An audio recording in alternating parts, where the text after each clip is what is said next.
afternoon, everyone. It's 4 o'clock. We will start the meeting. Welcome to the Planning Committee meeting of Tuesday, July the 6th. I am going to request that we vary the agenda.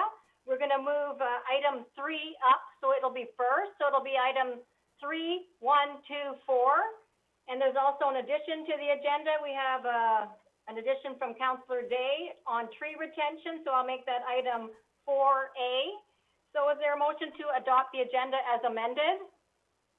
Moved. Seconded. Thank you. Any discussion? I'll call the question. All those in favor? Aye. Opposed? It is carried. Thank you. Next, we have the minutes of the Special Planning Committee held on June 23rd, and there is one error. Councillor Hobbs advised me that he was present in council chambers. He was not absent. So if we could change the minutes to reflect that. Were there any other errors or omissions? All right, could we have a motion to adopt the minutes as amended? So moved. Moved and seconded. Thank you. I'll call the question. All those in favor? Aye. Opposed? It is carried. Thank you. We will go to item number 3.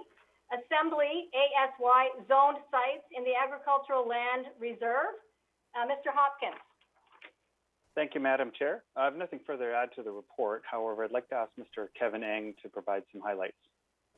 Thank you. Mr. Eng? Thank you. I would like to briefly highlight the following to committee members. This report and amendments to the zoning bylaw is a companion report to the OCP number 5 Road Backlands policy and related zoning bylaw amendments previously approved in May 2021 in response to the ALC requested revisions to the policy. The proposed zoning bylaw changes apply only to the 9 assembly zone sites located in the agricultural land reserve as outlined in the report. No changes are proposed to the number 5 Road Backlands policy.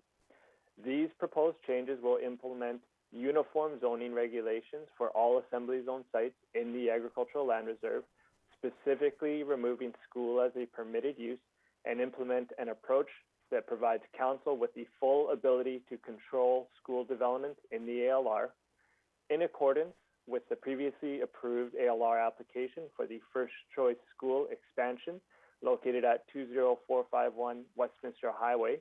A site-specific allowance to allow for this school expansion is provided for in this report. I'm happy to answer any questions.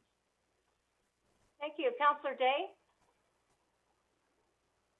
Thank you very much, Madam Chair. I was just curious why the Cornerstone School is missing on the PLN 68 chart, because they're at the corner of 5 and Blundell. Through the chair to Councillor Day, the reason why that one's not included was part of the Backlands zoning amendments that were made back in May and June. So that's why it's not included. For the Cornerstone property, there was a bylaw amendment made that provided a site-specific provision for the school expansion on that property. So just to be clear, thank you. So the Backlands policy goes from Stevenson Highway to the Cornerstone Academy, not any further? That's correct. Cornerstone property is the northernmost property of the Backlands. Okay, I thought it stopped at Blundell. Thank you so much. Councillor Wolf. Yes, thank you very much. Through the chair to staff, just a quick question. Are we expecting more like this? And are we in touch with other property holders that will maybe need to go through the same procedure as this one? Through the chair to Councillor Wolf, no, this is the second part of a 2-part process for the assembly zone parcels in the ALR. Thanks. Any other questions from committee? Move the recommendation. The recommendation has been moved. Is there a seconder? Seconded. Thank you. Any further discussion? See none, I'll call the question. All those in favor? Aye. Opposed? It is carried. Thank you. We will go back now to item number 1. Application by Christian and Missionary Alliance, Canadian Pacific District for an agricultural land reserve non-farm use at 11371 number 3 Road. Mr. D'Souza? Thank you, Madam Chair. Just a couple highlights.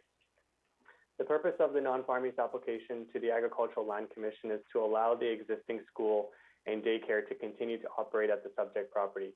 The non-farm use application is requested by ALC compliance and enforcement staff, as they identified the school and daycare use were not consistent with the ALC conditions associated with the church expansion approved by council and the ALC in 1992. After the 1992 approval, the anticipated growth of the church was not realized, and church leaders decided to lease out the space to tenants. In 2007, the city issued a building permit and business license for the school, consistent with the assembly zone.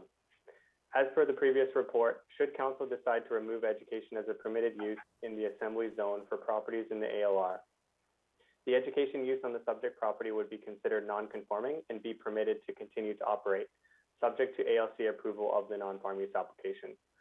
The Food Security and Agricultural Advisory Committee supported the subject non-farm use application and encouraged the applicant to implement an agricultural component. As a result, the applicant has committed to installing a number of garden plots to be used by the students and incorporated into the curriculum of the school.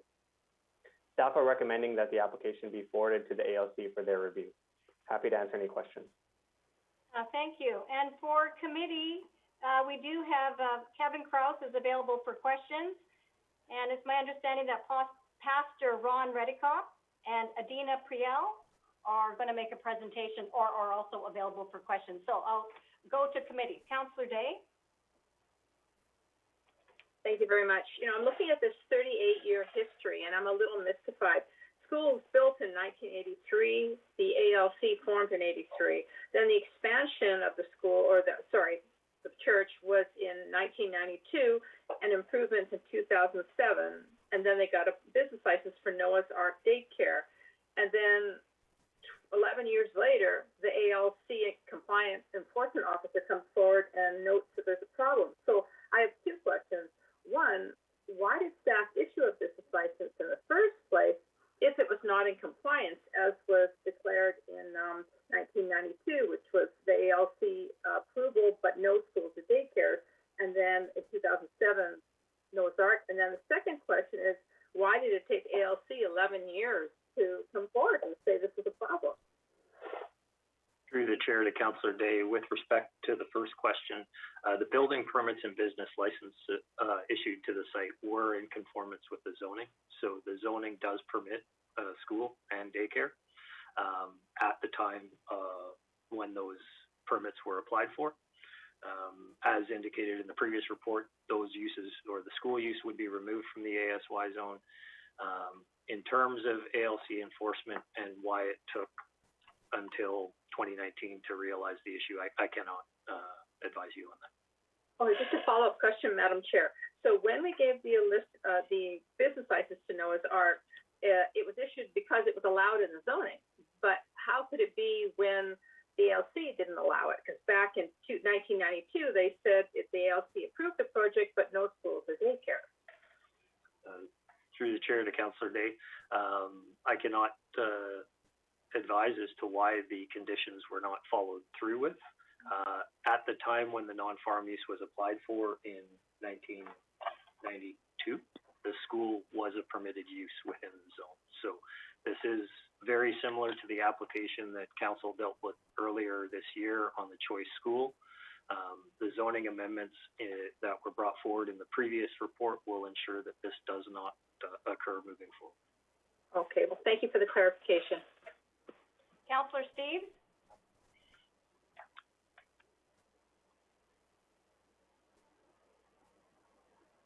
I think you're still on mute. Made it. Yeah, I just wanted to point out a couple things. I've got a difference of opinion with staff on this. I support the report, but I want to give a little background. When the ALR was brought in 1973, there were no schools attached to assembly, just Sunday schools and things like that. And the main reason for it was there was no public funding for private schools. The Barrett government brought in the Agricultural Land Reserve and at the same time said, we will fund public schools. And so it was after 1973, after the ALR was passed, that suddenly the interpretation of Sunday school became schools in general. At no time, however, was there ever any discussion or any intention with the ALR or even our own assembly of Richmond zoning bylaws to have non-religious schools on public assembly sites. And I recall going through this a number of times and telling schools decades ago that they had to have a school and parks use zone if they weren't a church site. So I think the way we've interpreted our Agricultural 1 bylaw over the last 40 or 50 years has changed. And of course, when the ALR was brought in, there was just simply no such thing as a school going to the ALR because nobody could afford to do it until they got public funding.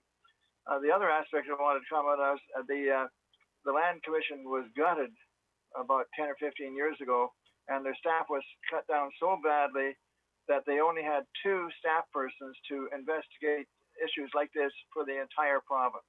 And that just changed 4 or 5 years ago, and they're just really getting going on it since 2018.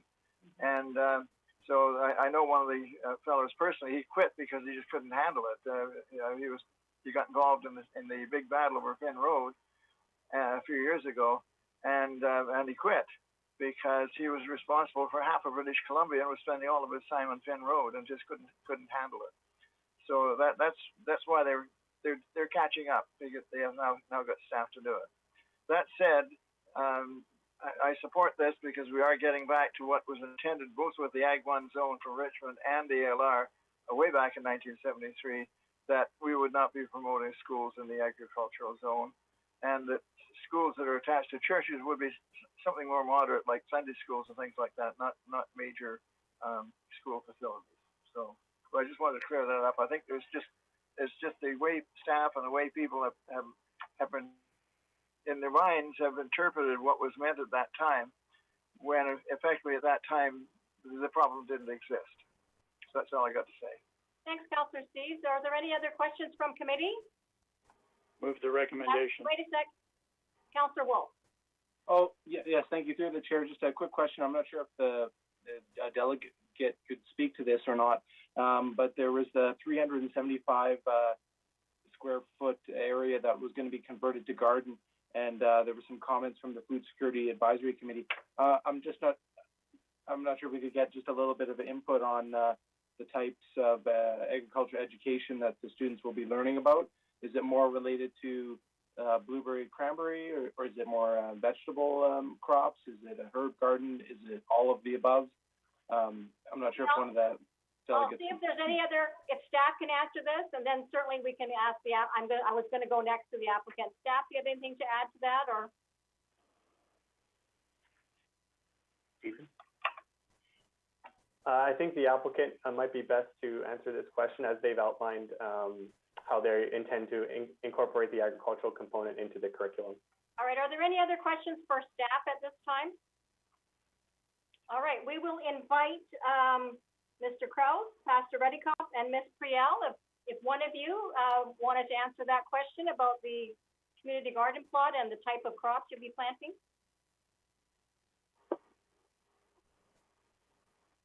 I could speak a little bit to it, then I'll refer the final part over to Ms. Priel. I think that generally speaking, we want to be raising vegetables in those in the gardens, as we are on top of the septic field. So our advisor for the septic system says we need to keep it to, say, tomatoes, potatoes, carrots, those kind of items. Something that with so the roots don't go too deep. I'll defer over to Ms. Priel. Hi, everyone. Thank you, Mr. Krause. Ms. Priel? Hi there. Can you hear me? Yes, I can. So we will be looking at any types of smaller shrubs for raising fruits and vegetables. And about approximately 20% of the families at our school receive financial support from the province of BC. And so as a result, some of these combined fruits and vegetables will go for their own family's consumption. And we plan to also donate the rest of the crops to the needy within the Richmond Alliance Church. And whatever is excess of that will go to the Richmond Food Bank in terms of going for the community. It's very much part of our school curriculum. The food parents at our school, approximately 20% of them are farmers themselves. Many of them are the May families. And they are blueberry farmers. They are very experienced. We've had a long history. Arzina Hamir, I don't know if you know her, but she was one of the parents at our school for many years, and we were very much involved in the food sharing project in Richmond, along with her. And she is representative of the parents of our school, even though now she's in the Comox Valley. So we think we can do an excellent job in terms of raising and maintaining an excellent community garden. Thank you very much through the chair. Appreciate Kevin and Adina's contribution there. Thanks. Thank you. All right, now, Pastor Redikoff or Ms. Priel, was there anything else you wanted to add at this time, or you're good? Maybe I just say a couple of words here to kind of a little bit of context, because I don't know how thoroughly the committee's aware of all the steps that we've gone through and how we actually have arrived at this place. Sure, you have 5 minutes. Thank you. Okay, it's a bit unfortunate, and our apologies. I think if we look back, I guess there's a lot of apologies for what has happened in the past that are part of our landscape these days. But I think we're kind of in that framework. We're celebrating the 50th anniversary of the location of this church just next month, and I think just for information's sake, we were actually here before ALR was here. Somewhat significant in that the church would have never purchased this property knowing it would have come into ALR zoning, because churches would be like stores. The church will purchase property and build a building where people are, and the anticipation is that this would have been a subdivision. That never happened. So I think setting that context back from 1971, I think is somewhat important here. Secondly, when the church was built in 1992, or the expansion was approved, the expansion did not take place as was envisioned at that time. And so then years later, in order to try to meet some financial obligations that the church had, and neither Kevin nor I were a part of that process. We're much more recent. But when the school applied in 2007, I believe it was, there was never any thought about going back to the original agreement from 1992 from church leadership at that time, because, as was stated, this was education use was allowed as a part of the zoning where this property was. So the question was, why did the city allow it? Probably for the same reason that we applied for it. No one thought of going back to 1992 when it was a part of the zoning allowance for the time. And I would suggest that if the oversight hadn't taken place, it would have probably been approved like many other churches had schools attached to them in that era and were being approved. And so there's just an apology for what took place then, and we can't speak as to why it wasn't looked at. But my hunch was it just never occurred to anybody to go back to the original agreement from 1992 when we're talking about something that took place 15 years later, and it was within the zoning allowance of the city. And so I just wanted to set a little bit of context for it. Unfortunately, we're at this place today. We're having to do a little bit of catch up. The ALR came to us 2.5 years ago and said, you're out of compliance. We would encourage you to apply to come into compliance. So that's simply what we're doing. The ramifications of now asking the school to leave have financial hit on us. I can't imagine what it would do to the church, to the school that's been there now for 15 years, and the families. And it seems like just if we could just kind of correct this and come into compliance, that would solve the whole issue. I would also add the school was allowed up there. We asked the school to come there because it was vacant space. It wasn't being used. And if there's already a building on ALR land, we might as well use it for some community purposes rather than just sitting there vacant, not being used at all. And so just a little bit of background, I think that would help the committee to understand why we're here, where we are today. Thank you. Thank you very much. Michelle, did you want to add something? Yes, I did. Thank you. I just wanted to, our school is in a very, through no fault of our own, has found themselves in a difficult position. it is not easy to find a school space with assembly zoning. I'm sure you're well aware of it. But I would also like to remind everyone that business licenses were granted from the city every single year, along with construction permitting and improvement development fees were taken by the city of Richmond.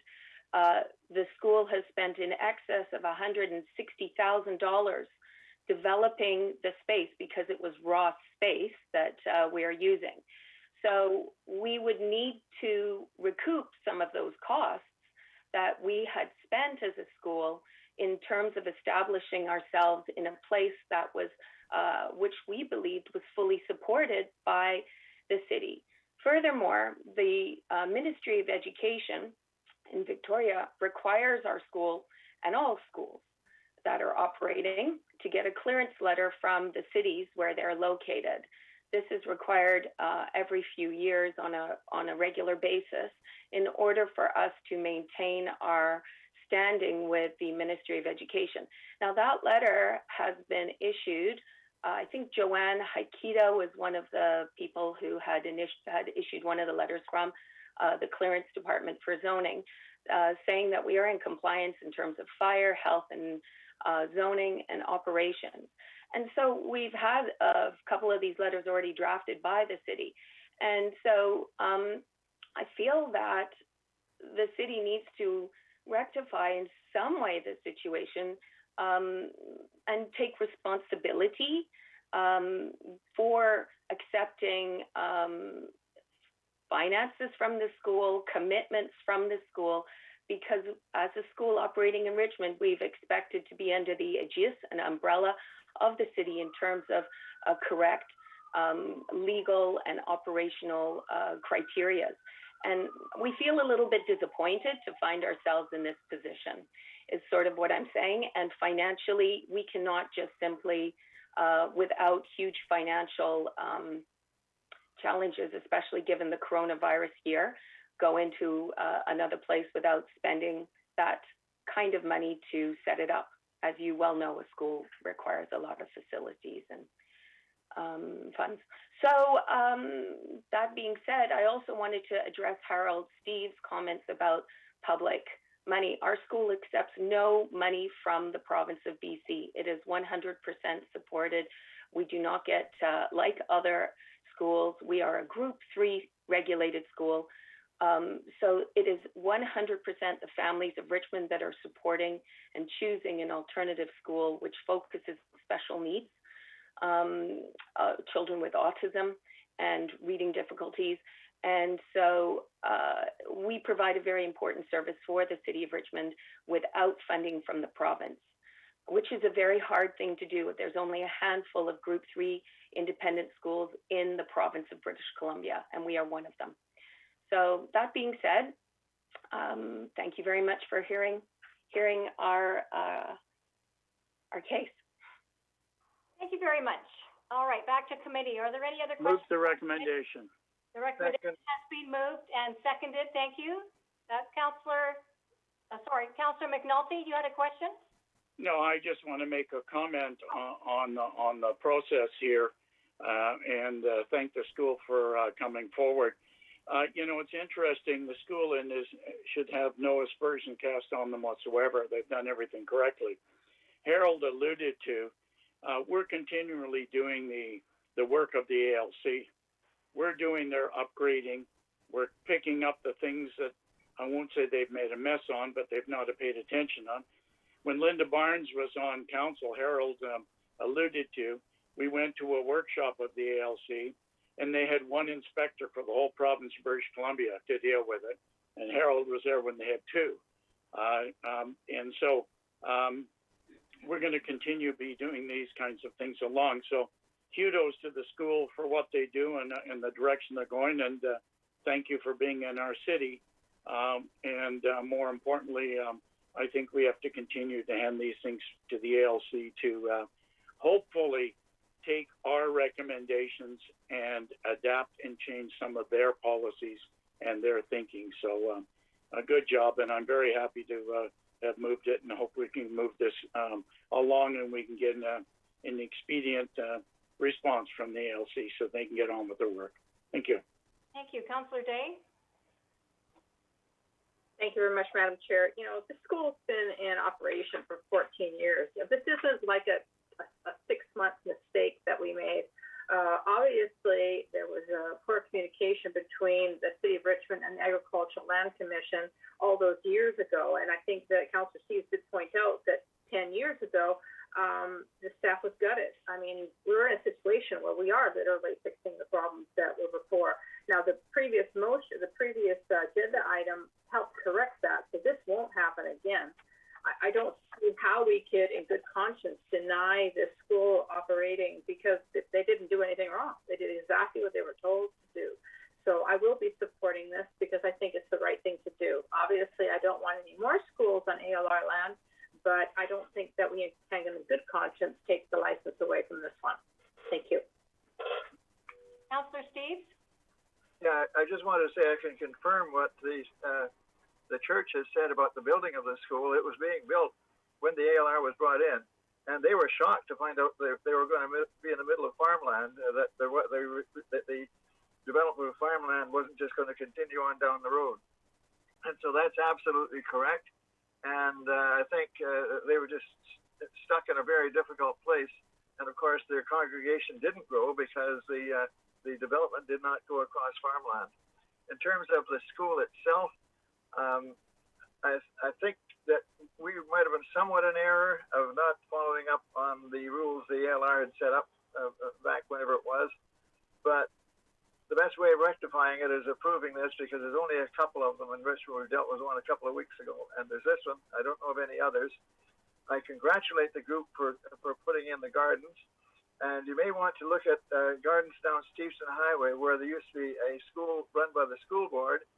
Aaron Stevens' group took it over or bought it from the school board, and they're teaching gardening as well. It's actually a religious institution and school where they have gardening and things like that. I forget the name of it.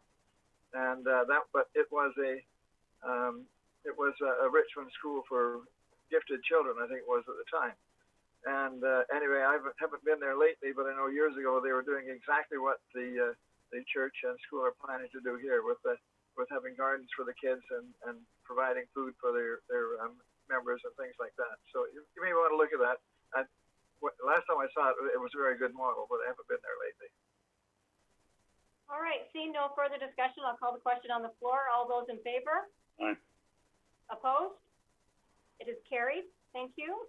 Item number 2, application by Brian Dagnall for an agricultural land reserve transportation, utility, and recreational trail use application at 6808 Finn Road.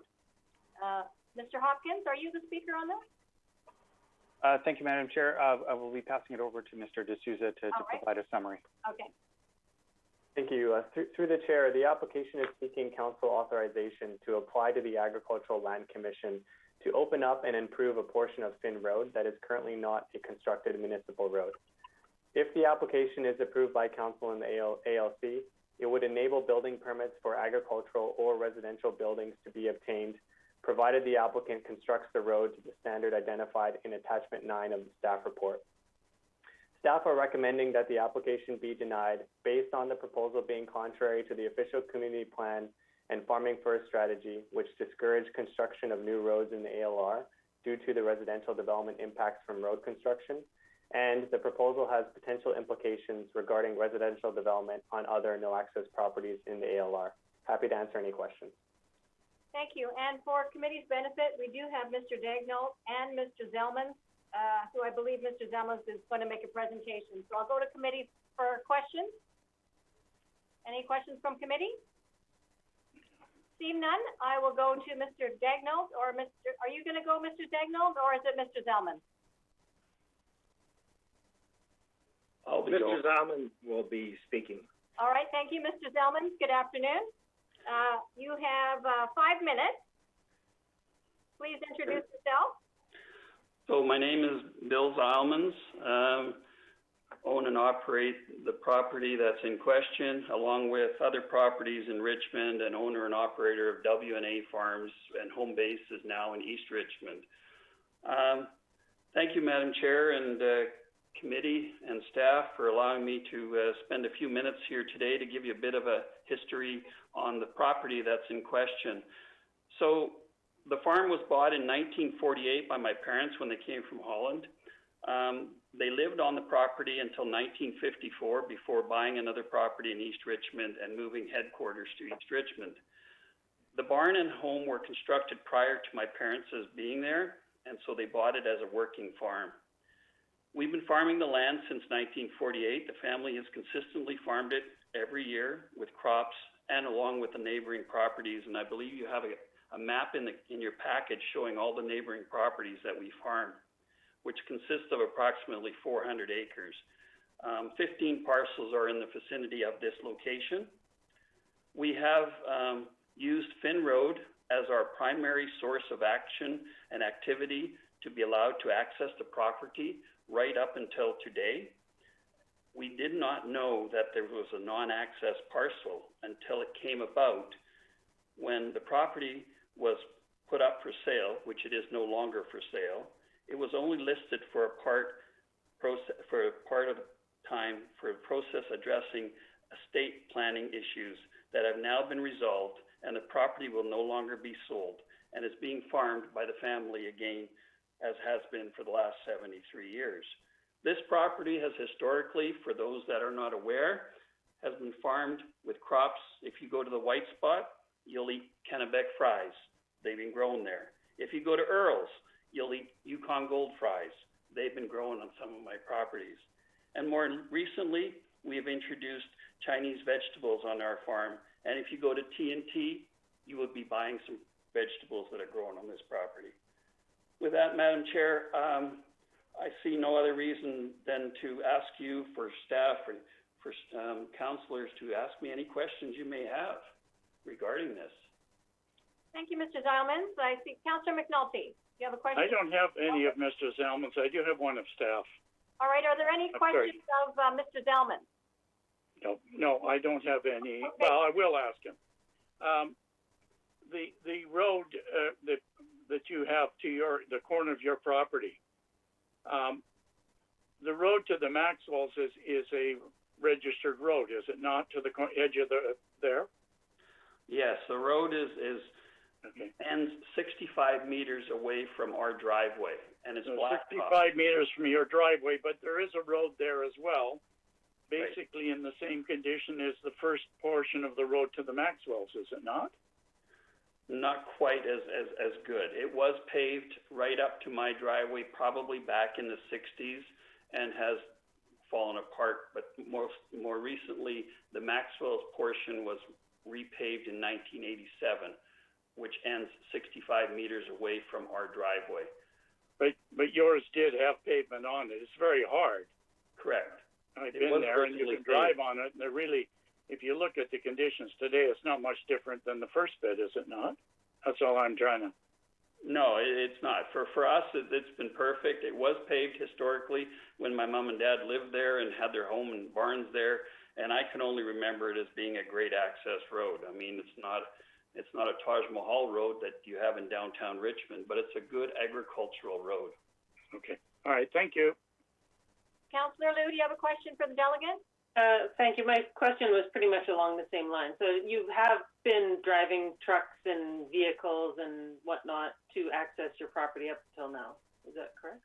Correct. We're using it as our number one because it still is my headquarters location for all the neighboring properties. We have a diesel tank there. The Petrocan brings diesel there on a regular basis so that we can fill our tractors at that location.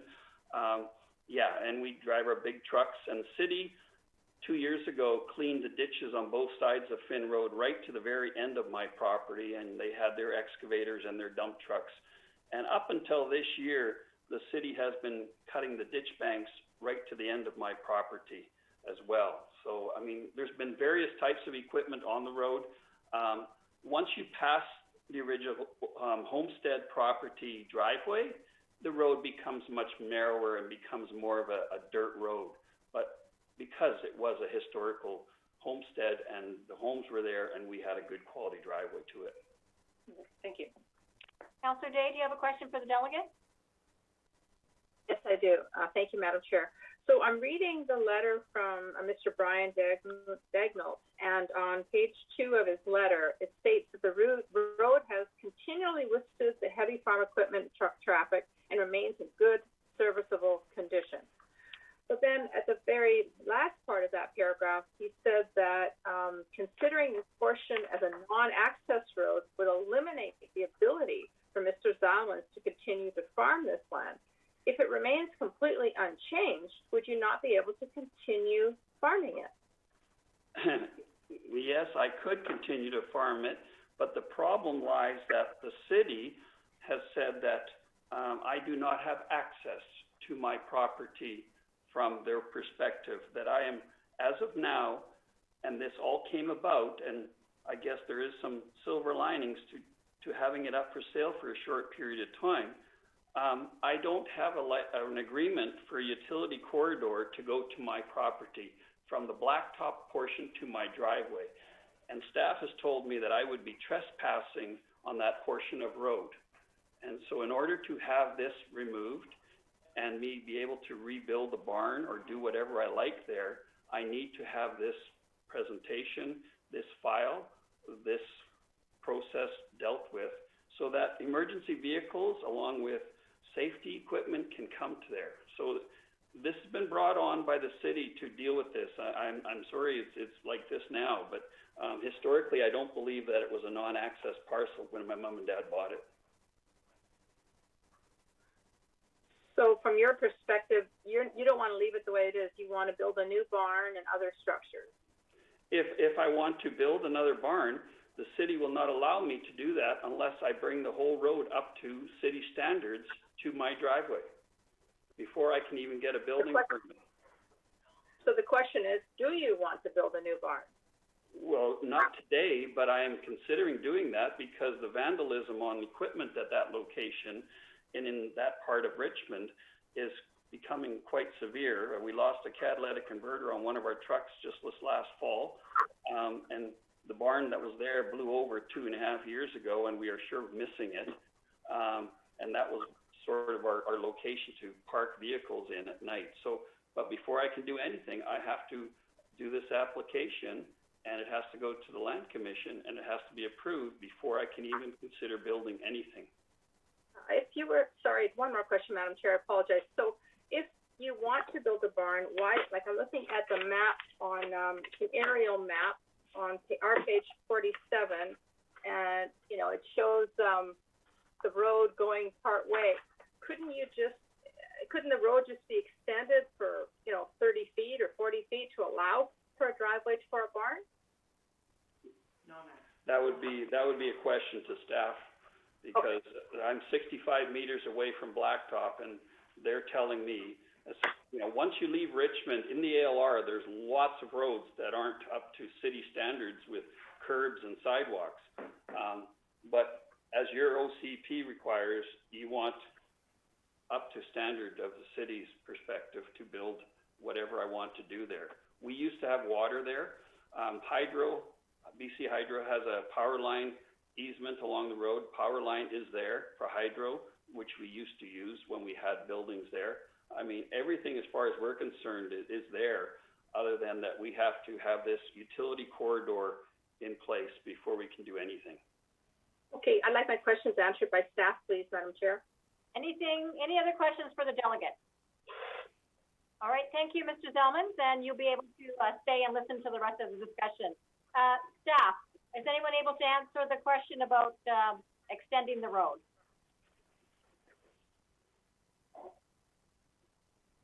To the chair, I suppose I can begin with trying to answer that question. I think that the issue here is issuing a building permit. When a building permit is issued for an agricultural building and or residential building, we have to have road access that would provide emergency vehicle access. So that is where the standard road construction would have to be provided for any site that would require a building permit. We do. I also wanted to mention too that we do allow farm access along these no access parcels to allow farming on site, but no buildings attached to that. If there's any buildings attached to it, then it would require improvements to the road, which requires this approval process that we're discussing today. I see Mr. Cooper is online too, or Mr. Ursig may want to add to that. Madam Chair, perhaps I can just add to what John has said.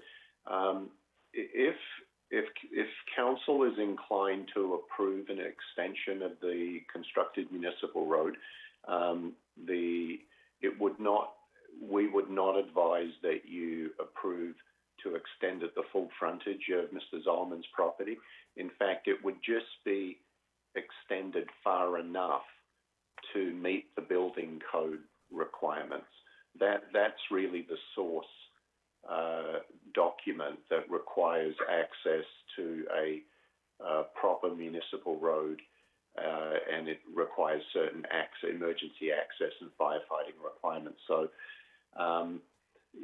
there's a lot of frontage on this property, and of course, we're recommending, based on your policy, that the application be denied. But if in fact you want to support the request, the application, our advice would be that your support be just to extend it, say 20 metres beyond the existing easternmost property line, and that would satisfy the building code requirements. Councillor McNulty. Yeah. Why? If the man is trespassing and has been told he's trespassing, how can we expect him to go in there? I mean, I'm appalled to hear that. We're supposed to be supporting agriculture, and we have one of our longtime farmers, and all we're doing is putting hurdles in front of him. And what if he wants to build the barn on the westerly portion of his property?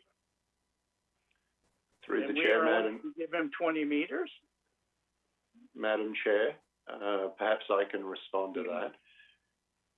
I think it's worth keeping in mind that what we're doing here is trying to administer your policy. And staff are certainly not trying to make life difficult for Mr. Zalmans or frustrate agriculture.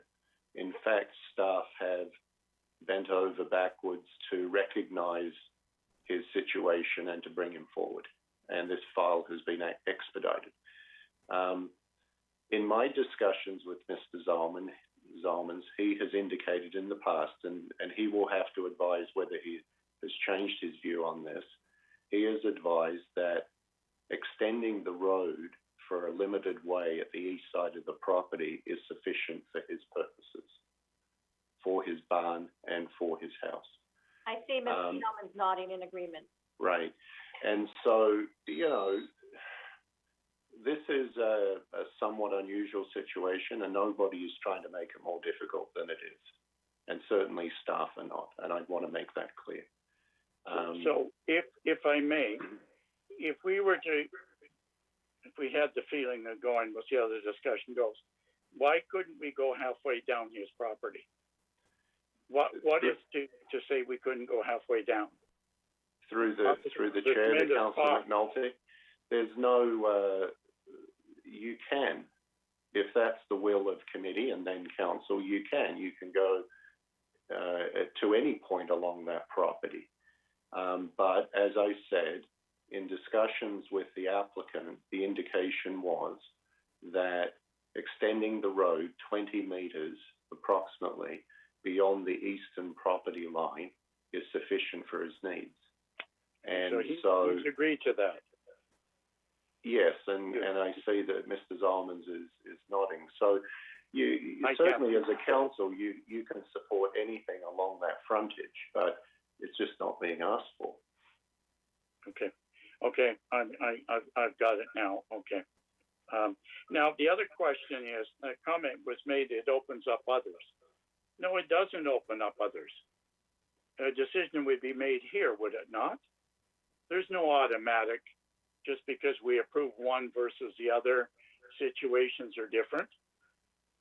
it doesn't open up the door if we should give him permission to go 20 meters beyond and get a road to put in the utilities, etc. Doesn't mean to say Joe Smith over on 4 Road is going to get the same option. This is a one-timer, is it not? Madam Chair, maybe I'll do that one too. The staff?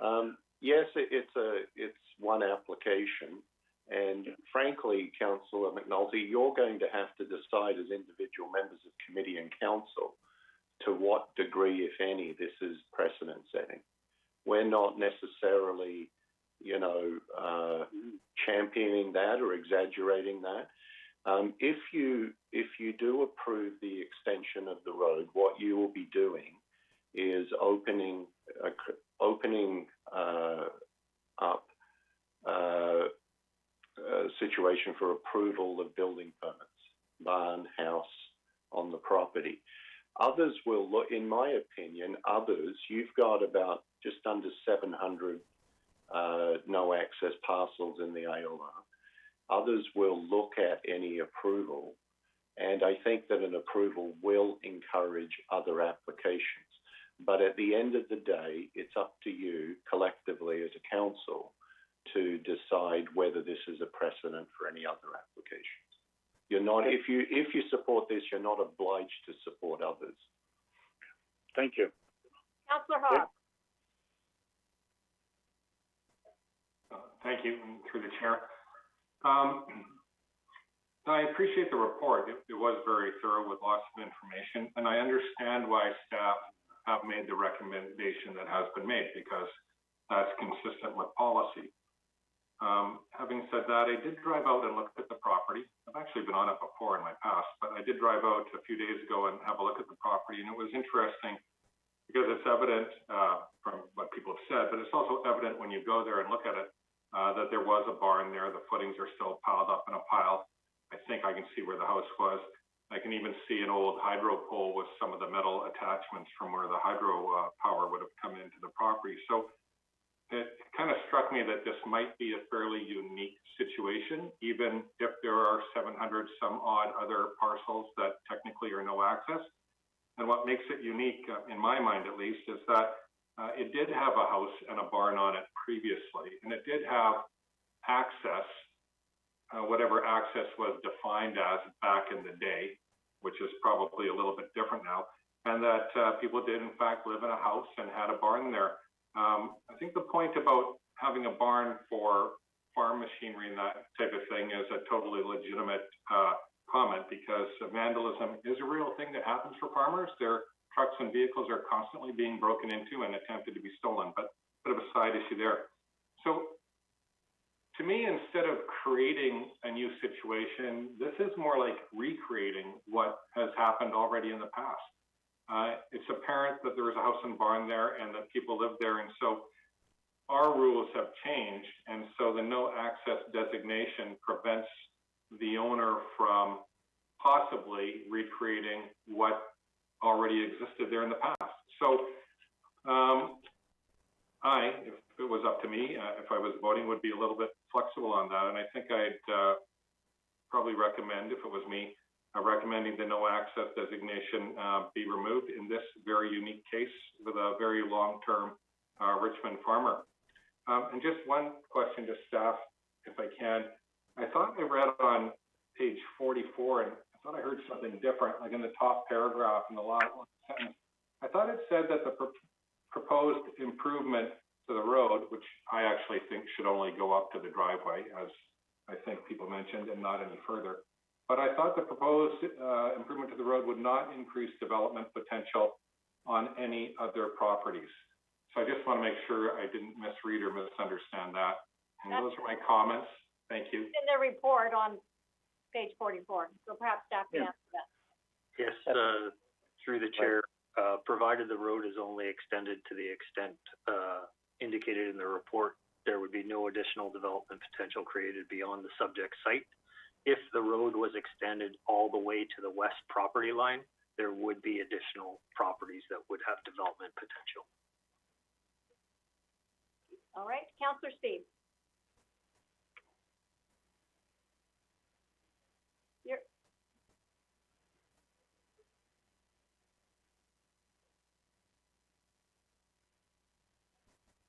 I always forget to unmute myself. I have a bit of a problem with this. One is by hay from Bill. I may have a conflict of interest. I'll have to check that before it goes to council. But I'd like to know from staff if there's any way of looking at those other 700 properties, because this, as Ann says, this may be an extremely unique situation. And I'll give you an example of our property. When our house was built, when Stevenson Highway was paved, it was only paved to 7th Avenue. And it was gravel from 7th Avenue to our driveway. And at the west side of our driveway, there was a chain link fence across Eastern Highway. And it wasn't until 1968, when the city expropriated half of our farm, that the chain link fence was taken down, and the land was extended to the dike. The land outside the dike we had no access to other than through our farm, and we actually had to get a dike crossing agreement to let our cows go across until that time, because the dike canal and the dike was owned by the city, and we had absolutely no access to get there. Anyway, we like Bill, we had to work that out just to be allowed to take our cows across the dike and have a crossing. At the time, in the 50s and 60s, 7th Avenue, they had 2 or 3 farms on it. There was Lumpoy, Harry Thompson, and the Johnson family lived there. There was not even gravel all the way from Stevenson Highway to Chatham Street, but they had access to their farms, and they actually lived on their farms on that site. What I'm suggesting is that in 1948, that was the situation with farms all across Richmond, including Bill's farm. The question I have is, I think he may be the last one. And before, if this goes to council, before it goes, I would like staff to look to see if there's anyone else in that situation where they had a house and a barn on a road that provided access previously. Most of the other properties, other 700 properties I know of, a lot of them were subdivisions that were made around in the First World War and the Second World War, that were never followed through with roads going through, and some were going to other parts of people's farms, but they never had houses on them. The other comment I have to make is that those farms and road allowances on our farm, originally there was a road allowance went right through our farm, and we were allowed to farm the road allowance, and nobody even knew the road allowance was there. We just farmed right over it because we owned property on both sides of the road allowance. So historically, I think that this may be an anomaly that I think it's probably the last one. So that's my comment. I'm going to have to check and see if I can vote this at council. Thank you. Councillor Day. Thank you. I have a question. When I looked at the aerial photograph on RPLN 47, it shows the roadway as a improved portion of Finn Road from Gilbert through to just past Mr. Simon's property.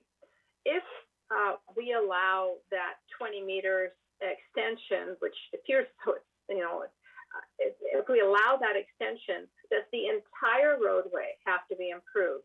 Is it up to the current standard the way it is now? Through the chair to Councillor Day, what we are recommending is that the road would only be improved to approximately 20 meters west of the east property line to provide access to the subject site. The improvements to the road would go all the way from there out to Gilbert Road. Who pays for that? The applicant will be responsible for those construction costs.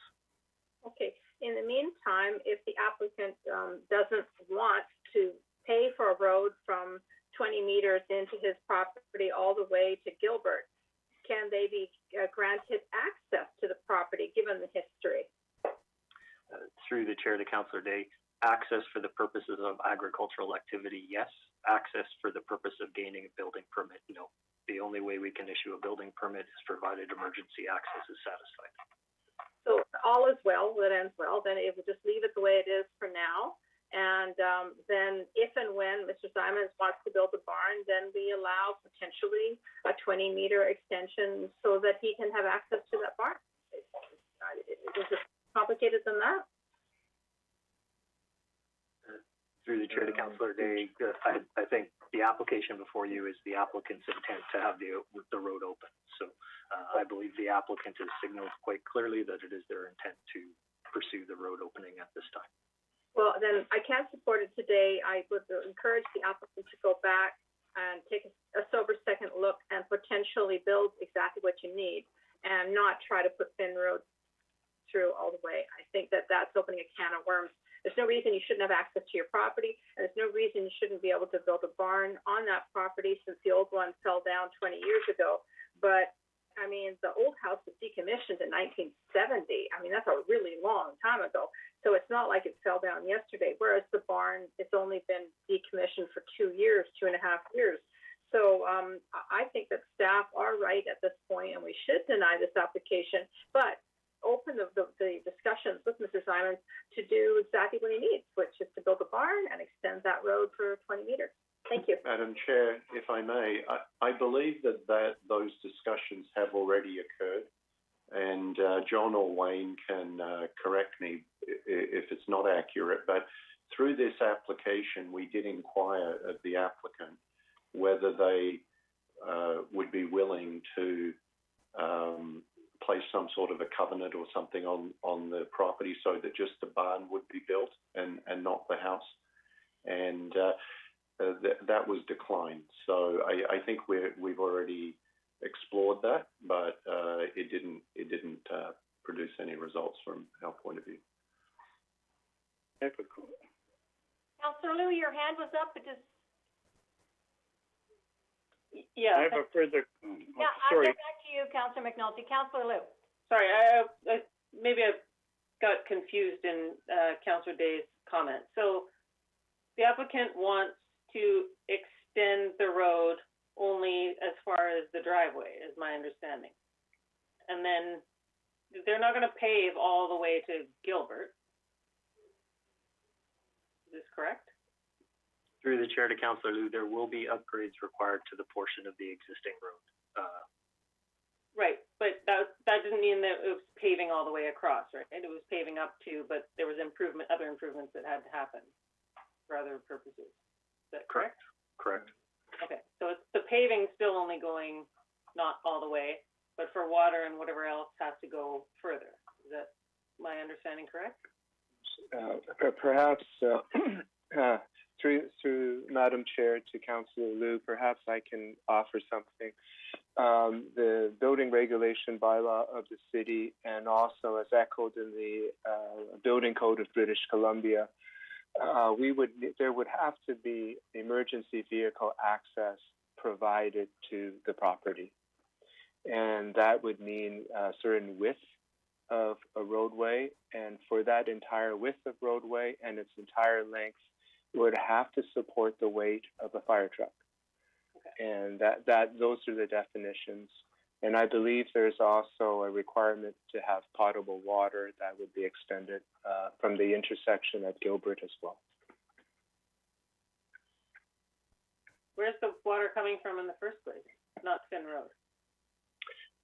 The engineering report shows that there may be not from 3 Road. From Gilbert. It's coming from Gilbert Road. Okay. Councillor McNulty. Yeah, I'm still confused. If staff say we can recommend, if we decide to give him 20 meters, he has to still upgrade the rest of the road. Why? If we want to stop people from going to the next property or the next property, why would we ask him to upgrade the whole bloody road?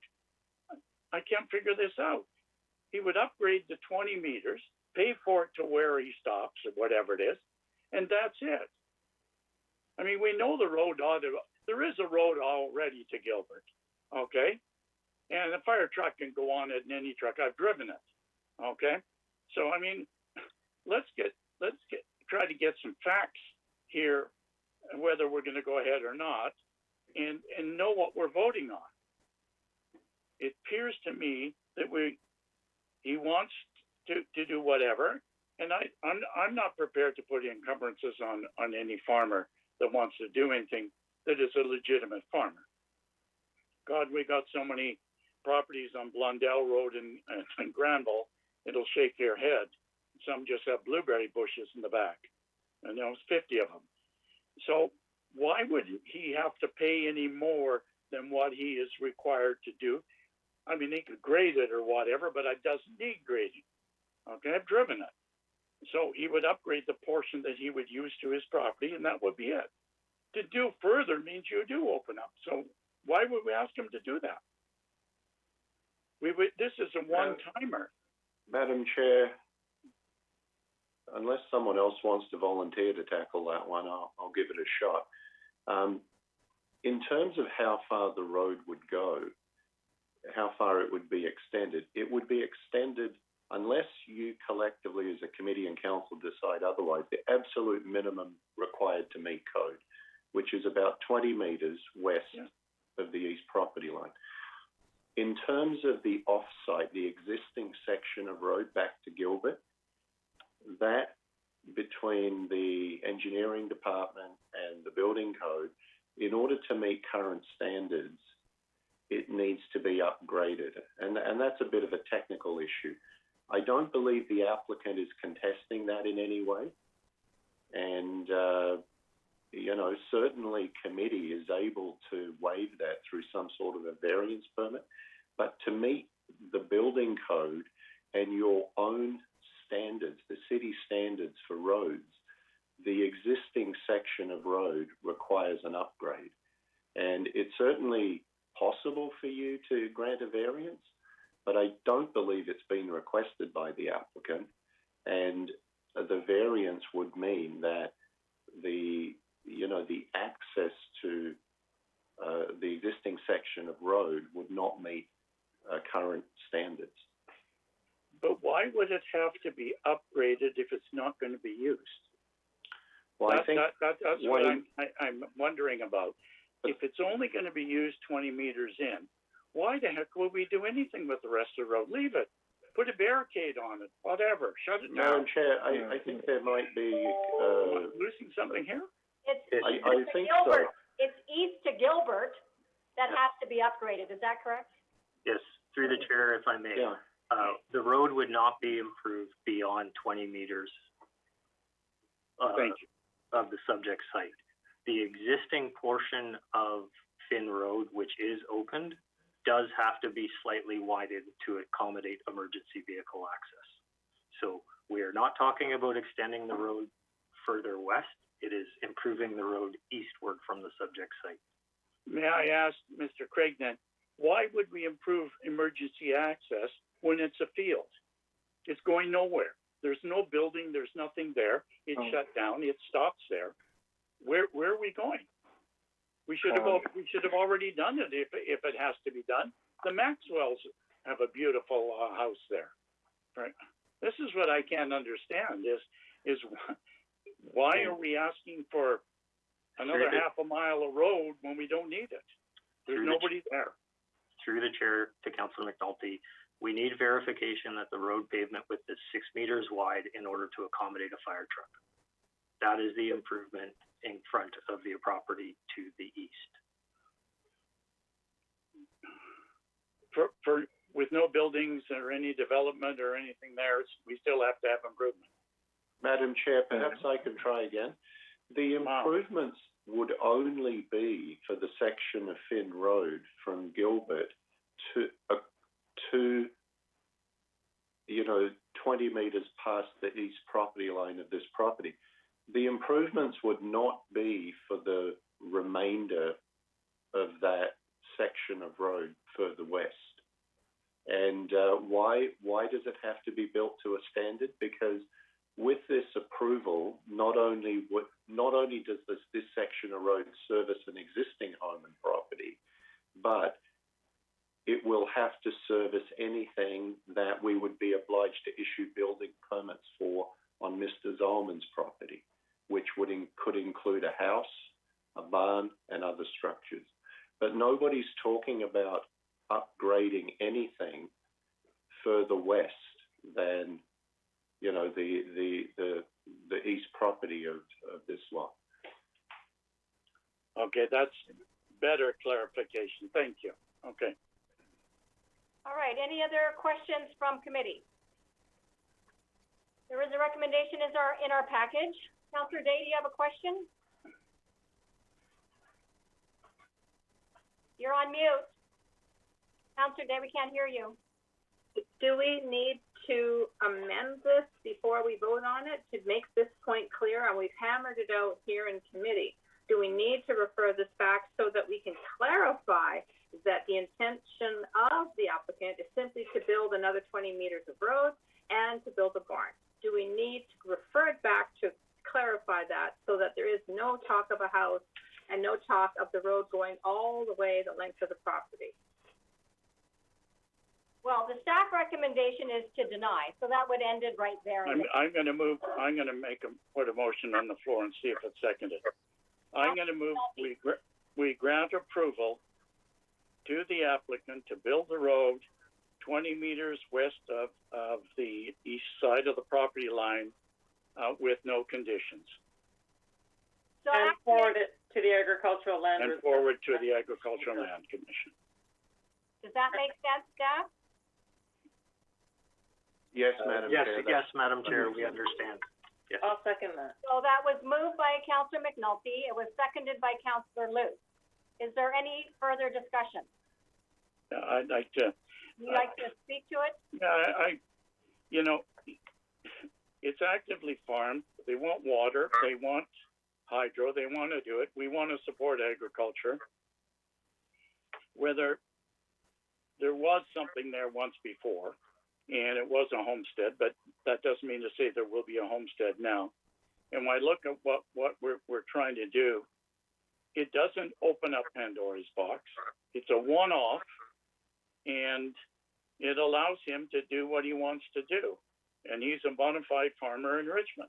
He's not a fly-by-night farmer or whatever that's going on. And I don't want to see any more homes on farmland, etc. But he is entitled to it if this is his property, and he wants to live there and continue to farm. So that, and he would go by all regulations.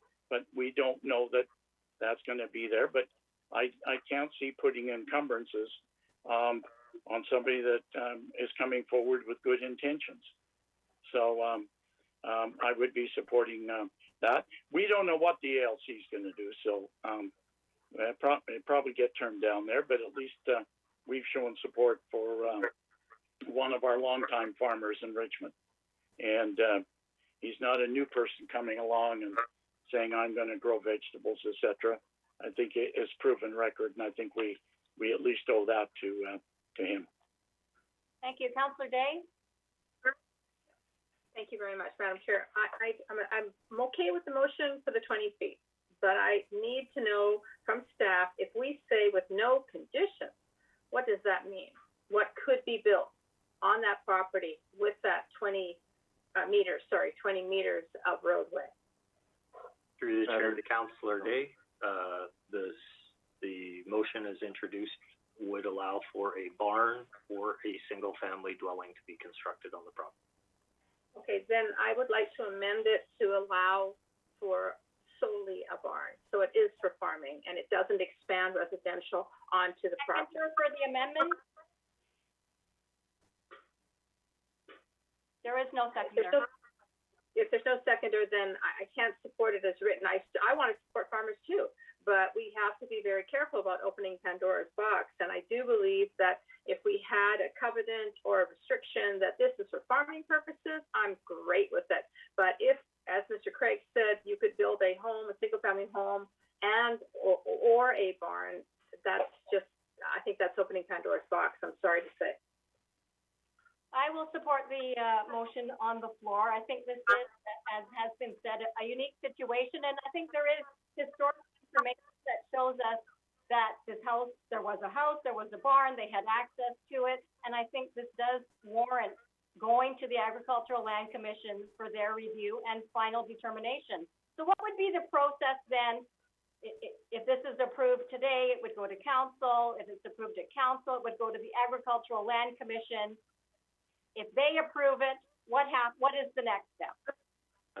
through the chair, should those approvals take place, the applicant would be required to enter into a servicing agreement with the city for the construction of the road to the standards identified in attachment 9. Upon completion of that, they would be able to apply for building permits. All right, thanks. Seeing no further discussion, I'll call the question on the motion on the floor. All those in favor? Opposed? It is carried with Councillor Day in the opposition. Item number 4, low-end market rental unit placement. Mr. Spencer. Thank you, Madam Chair. We have nothing to add to the report, but are happy to answer questions. All right, are there any recommendations? Okay, the Second. recommendation has been moved and seconded. Are there any questions from committee? Councillor McNulty. Yeah, thank you. Just a comment. I thank staff for doing this particular project and getting it all together. As you recall, you recall a number of years ago, we wanted to have integration in various places with regard to affordable housing, so we weren't building ghettos and the rich kids in Tower A and the rest of us in Tower B. And so I think it actually clarifies things, and it's come from the people that are close to the scene. So I'm happy to continue and support it and continue the practice that we've got. So thank you. Councillor Day. Thank you very much, Madam Chair. So after reading this over a few times, I can see that we will still permit clustering, but not require clustering of low-income homes, low-income rentals. So I think this is an open plan, and I think that's what we need.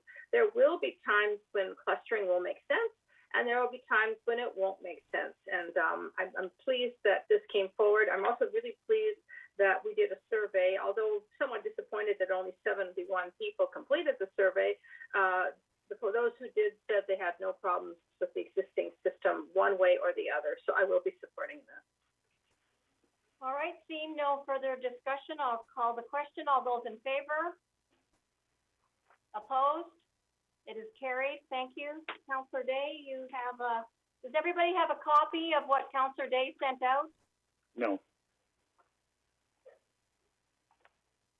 Well, perhaps Councillor Day, you can read your motion and there's a seconder. Yes, thank you very much. This is a tree retention referral. That staff be directed to create a protection area for areas where a significant tree is lost during or before construction, and that area that the tree covers, not the trunk, but the whole area, be preserved as a green space for future development. And the reason for this... Could you read it again, please? Pardon? Okay. I know it's breaking up our video, isn't it? Yeah. That staff be directed to create a protection area where a significant tree is lost during or before construction, and that the area that the tree covers be preserved as a green space for any future development. And I sent this picture of a tree that's being lost. Down in Williams, yeah. Yeah. And I feel it's important because this does happen. I don't know whether this tree was sabotaged or whether it just got sick, but no matter what, that was a significant tree. This is not a little poplar. And I think that is... Wait a second. Is there a seconder for I'll second for discussion. Okay, please continue.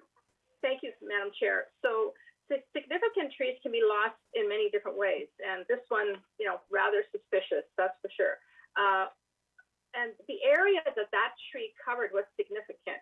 And at one point, there may have been an application for that. I'm not sure, but I think that saving the vegetation when it's significant like this is critical to provide drainage and to provide cooling for the environment. And as Richmond grows and global warming gets worse and worse, it's important to have remaining existing green space and a policy to retain that space that significant tree covered is important for a healthy environment. And I think this is a good example of why we need to have that kind of policy. Thank you. Councillor McNulty? Yeah, I'd like to, with the support of the mover, this particular one, yes, we've seen it, but I'm concerned about also pruning of trees, where to the extent where, for example, if I prune a conifer tree, and I have, I think Mr. Jaggs knows where I'm talking about, back on my spot here, we only have about 6 branches on the top of about a 45, I'd say a 75-foot tree. And eventually that tree's going to die because it can't maintain itself. So I'm wondering if we can add the idea of rules with regard to pruning. How far up a tree can you go before you actually destroy it? You know, like in this one, all the lower branches are gone as well. It's an umbrella. So I guess if we're going to look at it, I think we should try to include everything in it, because I don't think our tree bylaw, people are pushing the limit on our tree bylaw, limbing the trees and taking off significant sized limbs. It's really killing the tree. You don't have to just poison the roots or chop off the roots. You can get it from the top down if you wish. And I've got it back in my place, just up the street here. We know across the street where they butchered everything. And funnily enough, Mr. Jaggs found them, and now it's actually coming back, a beautiful tree in it. And so I'm hoping at least part of the discussion and staff take it under advisement, if nothing else. So a question to staff on that: can we add it into our bylaw about regulating how individual property owners prune their trees? Through the chair to Madam Chair, I'd like to refer that to Mr. Jaggs, who's here with us. Mr. Jaggs? You're on mute, Mr. Jaggs. My apologies. Currently, the tree protection bylaw does define damage, and we do regulate through standards, international standards. It's the NZ 300A standards adopted by the International Society of Arboriculture, how many branches you can take off or how much vegetation you can prune off without damaging the tree. And the standard is you cannot exceed 25% branch removal under the NZ 300A standards. If you do exceed more than 25%, then it's considered damage and it is a finable offense currently under our tree bylaw, and we do proceed with that. And we have currently, we've been doing it quite recently actually, and we've also been doing that historically. We need to get that out to various people and try to flog that a little bit. I appreciate the answer. Thank you very much. Good job. But I think we need to get that out because some people are doing it out of spite, but also out of ignorance as well. So, thank you. Councillor Liu? Thank you, through the chair. What would be a significant tree? I think we talk about certain sizes maybe, but certainly none of these would be considered old growth. I think we have people on council that are older than most of these trees that we're talking about. So they grow quickly.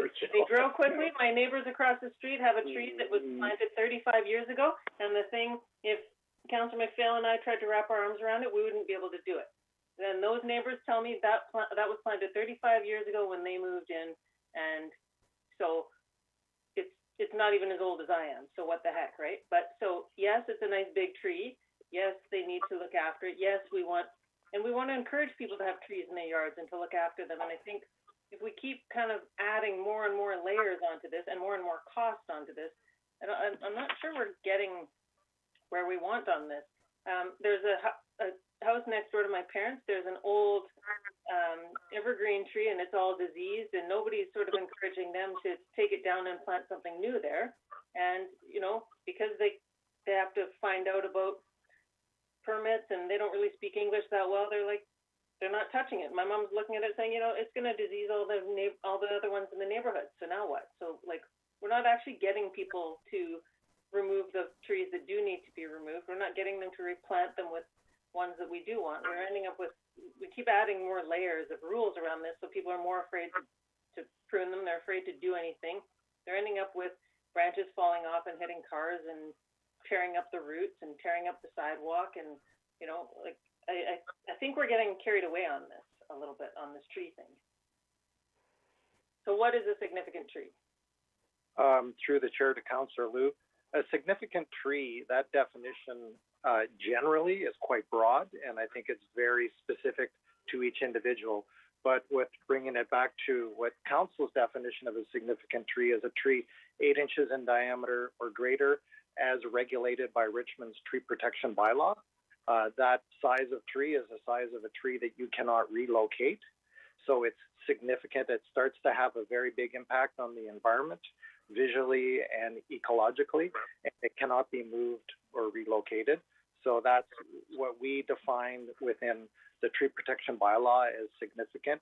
That being said, people have other personal opinions of what they see as significant based on tree size, or as you mentioned, trunk girth, or even species. Is a sequoia significant? Yes, because they're very grand trees and they are very important to a lot of people. But again, we look at anything over 8 inches in diameter that requires a permit is a significant tree within the city. Okay. Councillor Steve? Yeah, thanks. I wasn't aware this was going to be on the agenda today. I don't know if you can see this picture or not, but this is a massive sequoia tree on Steveston Highway, just a couple of blocks from me. There's a stop work order on it. Somebody has gone halfway up the trunk, lopping the branches off. The house next door is supposed to be a knockdown, but this is on a lot where the house actually is people are living in it. I don't know the story, but we need to be protecting trees like this. And right now, it's an unsightly mess. Obviously, our staff will stop them from going any further. It takes a large root base to maintain this tree. So if it's the house next door that's going to be bulldozed that's causing it, then that's a problem. If it's a house where the people are living in it, it's because they've got a problem because it takes up a good chunk of their yard. But I think it's extremely important that we be looking into this kind of significant tree, because if you destroy the root base, then you destroy the tree. Through the chair to Councillor Steve, just a point of information, staff have been involved in that site a lot. We have proceeded with enforcement action against people involved and with significant fines. We have also looked at, we're requiring remediation to do mulching underneath the tree, and there's a point that the damage so far, the tree hasn't been damaged actually. There has been some very bad pruning. So we've required the applicant to hire a certified arborist to do some corrective pruning to ensure that what's begun there does not go beyond what we see there. Great, and thanks very much for the stop work order. I have a question of the mover. I'm having a little bit of trouble understanding. Well, I understand the intent of protecting significant trees. When we get to preserving as a green space for any future development, I have a hard time picturing that. There are some circumstances, I think, where that won't work. Sometimes trees are removed because they're in the way of the building footprint, and so they're not. You can't have a green space. Sometimes trees are removed or lost because they're over a sewer line or something. So, well, you know, so I'm having a bit of, I think we need to look at ways to create a protection for significant trees. It's the other part I'm having trouble with. Perhaps you can expand upon that, Councillor Day. Yeah, thank you very much, Madam Chair. So that is really the issue. You hit the nail on the head. It's that when a developer buys a lot and there's a big, huge tree on it, especially a significant tree that's as big as this one, and you can't wrap your hands around that. If we say they must keep the tree and something happens to it, staff and council have told them, you can build around this tree. You cannot build where this tree is. If in that case, which has happened often, we've had lots of developments where they've built around the tree to allow that tree to remain in place. if they ignore that, if there's an accident, if there's a problem and that tree is destroyed, I think that space should remain undevelopable. Now, the reason for this is to teach a lesson. We cannot allow people to just simply pay a $10,000 fine and now they can make another $500,000 on their property. And meanwhile, everybody in that neighborhood is devastated that that major tree that staff and council told them to keep is gone. So my point is that if we make it very clear that once a tree is designated as you've got to build around it, it's got the orange fencing around it, that's it. Then if anything happens, they can never build on the footprint of that tree from side to side. This is question. Thanks for that. I'm going to ask a question through the staff. So hearing that description, do we already have some, I mean, besides saving it in perpetuity as a green space, what rules and regulations do we have in place for that kind of scenario? I'll step in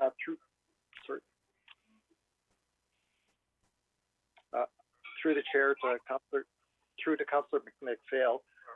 Currently, there's the building front yard setbacks where trees are retained, and that's the typically 20-foot setback. And then if there's a tree that's a little bit closer to the building through rezoning, we require a larger front yard and we require buildings to be set back. So that is something that we currently do under conditional developments. Where we would be limited is through an outright new single-family house. We can certainly currently require a larger setback without the caveat of without limiting the allowable buildable floor space that the zoning allows.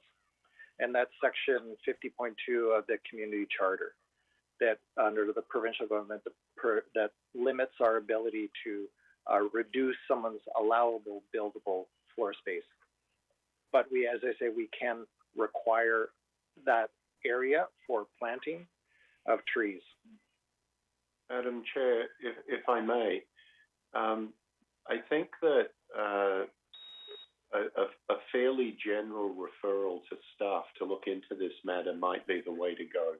I think what I'm hearing is that there's a real concern that particularly when someone willfully damages a tree or reneges on a commitment given through development, I think I'm hearing a concern, and I share it, that that sometimes a fine or even getting taken to court and getting slapped with a $10,000 fine, it's just a very small cost of business, because that action can enhance the value of a site by many hundreds of thousands of dollars, if not more.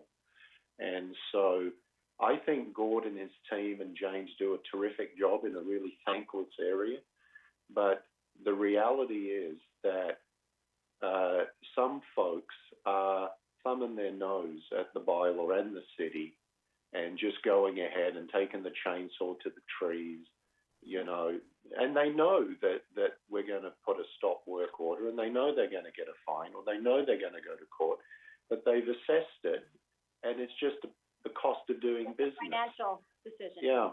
Okay. So if you give us a general referral, what we can do is explore what can be done in those situations beyond the standard fines and court. It's going to be tricky, and it's going to depend on the site and the circumstances and what approvals they have or haven't got. So, you know, I think I'm hearing that, you know, you want to look at doing more than just a fine or an enforcement action. You want to see what else could be done, and it may be that it's a menu of things depending on where in a development process or an approval process a site happens to be in, you know, the stage it's at. Okay, that sounds good. I've made a note of that. I have Councillor McNulty. Yeah, thank you. Following up on that, I think a general referral. I think we got to get legal advice as well, and whether we can hold up development, whether we can deny final occupancy. I don't know if we can do any of those things. to me, because I think every councillor has probably been approached by somebody to remove a tree in the front yard, and you said the value goes up a couple $100,000. We're talking $1 million, $1.5 million. We're not talking $100,000. So I'd like to chop my tree down out here, and I'll give you the $10,000 that's on its way, because I just made $1.3 million in selling my property, and I think we've got to do it. And especially the as you say, the larger tree, the 8-inch trees and above. So I really think we got, and I echo your comments about our staff. I like being the tree policeman on the west side over here, as Gordon knows. But to me, we've got to look at it. I don't know what our clout is, but greed is taking place right now in terms of we want to keep our green canopy, and I support Carol's intent, but I think we got to go further. I just had one yesterday. As Gordon said, he sent me a note on a tree right in the front yard. These were all planted 40, 50, 60 years ago. They're all now 2 foot across, and they're beautiful trees, but they're in people's front yards. They don't want them because the potential for development is not there down the road. And I think the improvement of them, although they're great. So I would agree. I don't know what the wording would be. Well, I've got some wording, but. Have you? Okay, great. Okay, I heard what Mr. Ersick said. Councillor Day, are you amenable to that? Yes, I am. And I just, one small point, if I can, builders prefer to buy lots that they can just wipe out the little skinny trees and go ahead and build a new house. So the houses that are left behind with the big trees are going to be affordable options for families, because those houses or those lots will be devalued because of the trees, which creates a better spectrum of opportunities for people to get into the standalone single-family houses. So I hadn't thought about that till just now when Councillor McNulty mentioned that it could be worth $1 million more with that tree gone. And so, and he's right. So that's just another option or something to think about. So thank you, Madam Chair. Amenable, we will withdraw. The mover and the seconder are amenable to withdrawing the motion. And I think what staff said would be a good general referral would be staff be directed to explore ways to further protect significant trees. So moved. Moved. Second? Is there a seconder? Seconded by Councillor Steve. Thank you. Is there any further discussion? Councillor Day? Sorry, you're on mute. Okay, so sorry about that. I just want to ask a question of staff. If that referral is broad enough, will that include in the event that someone removes a tree, destroys a tree, damages a tree, sabotages a tree, that the area that tree covered, the entire area, not just the trunk, could potentially be precluded from future development? Madam Chair, yes, there's a referral and there's a discussion that's occurred and direction from that. So yes, we will explore that. I'm not quite sure how we would do it, but we'll take a look at it and see, investigate whether it can be done and how that might be done. So yes, that would be part of it and more. I'm sure we would need some legal advice on that point, but I'm sure we could look at what are options for us to consider. Yes. Yes. Councillor Steve? Just one question of staff. I don't know if you've looked into this or not, but a few years ago, before we brought in the $10,000 fine, a property sold on Stevenson Highway that had some 60, 70, 80 years old cedar trees, huge, not as big as the sequoia. And Richmond said you can't cut them down. They went to BC Hydro, and BC Hydro cut them down. I don't know if anything like that's happened since, but it's something we should be watching, because this sequoia tree that was trimmed on Stevenson Highway could easily come into that category if it's if it's bothering the wires, and the owner goes and says, we need to take this tree down. So I think it's important that we have some agreement with Hydro that they'll never do that anymore. All right, seeing no further discussion, I'll call the question. All those in favor? Aye. Opposed? It is carried. Manager's report. Madam Chair, James or Gord were going to actually provide an update on that poor tree down on Williams. So James, are you going to do that? You're muted, James. Yeah, my apologies. Yes, so Madam Chair, just as a matter of update to our memo circulated to Council about 2 weeks ago on that tree on Williams, staff have engaged a professional arborist firm, Bartlett Trees, and have started to engage in investigation, and they will be providing to us a report that will include soil and tissue testing from a laboratory that is expert in finding contaminants and such as herbicides. And so as soon as that is complete, then the staff would be in a position to move forward with the investigation and in speaking to neighbors. Great, thank you. Mr. Craig, you have an update? Yes, thank you, Madam Chair. I just wanted to introduce a new staff member in the Development Applications team to committee. Varun Kalyanpur joined the city in the capacity of Senior Urban Designer. So Varun will be helping out with major project reviews in City Center, as well as the enhanced Steveston Village development process. Well, welcome.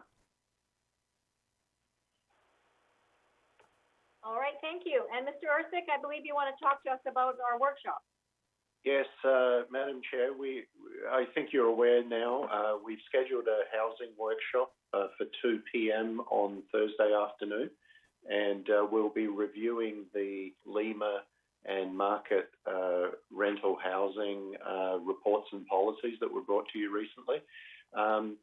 For the workshop, we'll get into it in a bit more detail there, but we will be working through, I guess, 4 or 5 themes. So there'll be a bit of background information that staff present, for instance, on the Lima housing, and then we're hoping to have a question and answer and discussion period before then moving on to the next topic, which might be the market rental housing policy, grandfathering incentives, etc.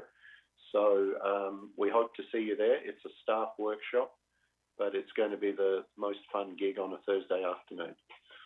All right. Thanks very much. All right. Seeing no further business, I look for adjournment, and we do have an in-camera. Move, seconded. All those in favor?